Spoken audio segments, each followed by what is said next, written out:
या बातमीपत्राचे प्रमुख प्रायोजक प्लॅटिनम मॉल इंद्रधनु सोलापूर। सोलापुरातील सर्वात प्रतिष्ठित इंद्रधनु सोसायटीचा नवीन भव्य कमर्शियल प्रोजेक्ट आता रेल्वे स्टेशनच्या अगदी शेजारी शहराच्या मध्यवर्ती ठिकाणी।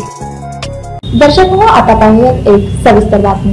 सोलापूर येथील BF दमाणी प्रशाला येथे 9वी मध्ये शिकणाऱ्या चिरंजीव सोहम येमुल याचा बोलक्या भावल्यांचा कार्यक्रम थायलंड येथे होणाऱ्या आंतरराष्ट्रीय बोलक्या भावल्यांच्या महोत्सवामध्ये होणार आहे। यासाठी त्याची निवड करण्यात आली आहे। हा महोत्सव 28 ते 30 नोव्हेंबर असा 3 दिवस थायलंड येथे चालणार आहे।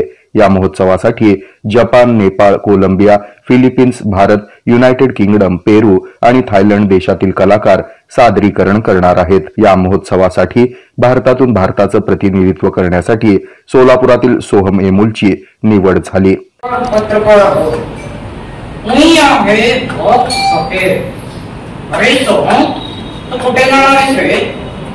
अरे मी थायलंडला जाणार आहे।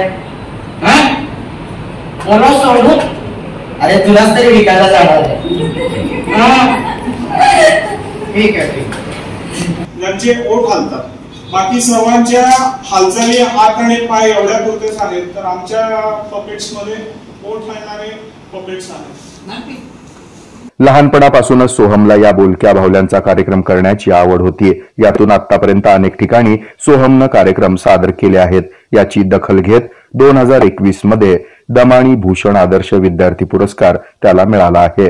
थायलंड येथे होणाऱ्या या महोत्सवामध्ये बोलक्या भावल्यांच्या माध्यमातून गीत रामायण सादर करणार असून प्रसिद्ध कवी ग.दी. माडगुळकर यांनी लिहिलेली आणि सुधीर फडके यांनी संगीतबद्ध केलेली गाणी या माध्यमातून सादरीकरण करणार असल्याची माहिती पत्रकार परिषदेमध्ये ज्ञानेश्वर मायकल यांनी दिली।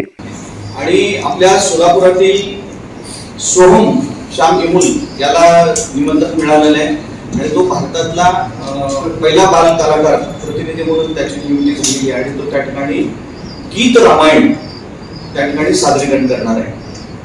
गीत रामायण म्हणण्याचं आपल्याला सगळ्यांना माहिती असेल की ग.दी. माडगुळकर यांनी लिखित, सुधीर फडके यांनी संगीतबद्ध केलेलं हे गीत रामायण संपूर्ण जगभर त्याचं फेमस झालेलं आहे। त्या कठपुतलीच्या माध्यमातून त्यांनी त्या ठिकाणी सादरीकरण करणार आहे। सोम हा साधारणपणे इयत्ता 4वी-5वी पासून या कलेमध्ये तो काम करतोय। साधारणपणे 63 एक कार्यक्रम वेगवेगळ्या शाळांमध्ये तो कार्यक्रम केलेला आहे। त्यामुळे तो 2001 ला त्याला दमाणी शाळेने दमाणी भूषण पुरस्कार ह्या नावाने त्याला सन्मानित केलेला होता।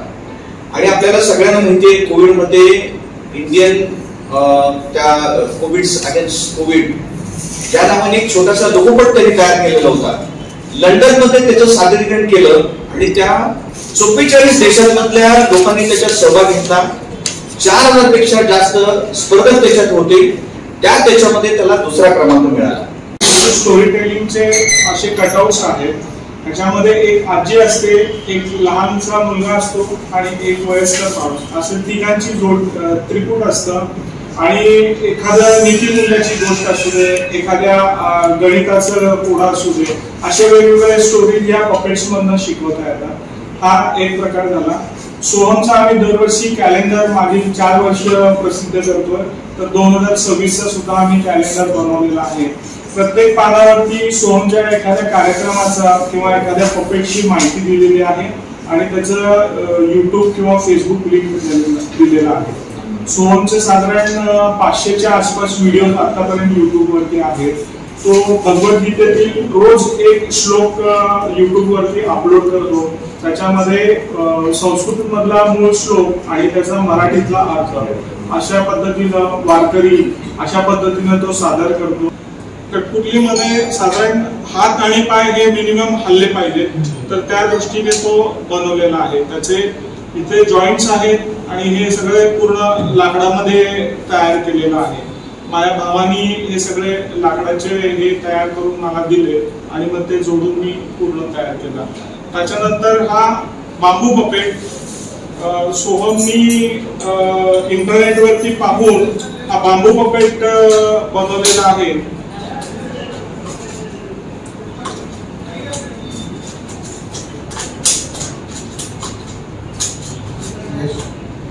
हा पूर्ण पपेट सोहमनेच बनवलेला आहे। सगळे जेवढे आम्ही तिथे विकणार आहेत ते पूर्ण सोहमनेच बनवले, ते फक्त त्याला जोडून दिलेले आहे।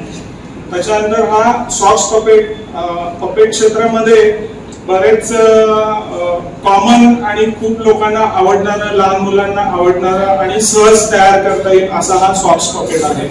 सॉक्स पासून आपल्या नया पेठमध्ये मिळणारे सॉक्स वापरून हे तयार केलेले आहेत आणि हे सुद्धा आम्ही विक्री करणार आहे. ज्या मुख्य कार्यक्रमासाठी आम्हाला निमंत्रण मिळालेलं आहे तर त्याच्यामध्ये हा फार महत्वाचा आणि विशेष. या पत्रकार परिषदेस श्याम एमुल, विजय एमुल, सोनाली एमुल, सोहम एमुल, नितीन एमुल, जयंत पंढरपूरकर आदी उपस्थित होते. तसंच या उत्सवामध्ये तयार केलेल्या बोलक्या भावल्याही विक्रीस ठेवण्यात येणार असल्याची माहिती या पत्रकार परिषदेत देण्यात आली. हे आहे मेट्रोकास्ट केबल नेटवर्क आणि आपण पाहत आहात द न्यूज प्लस बरच काही.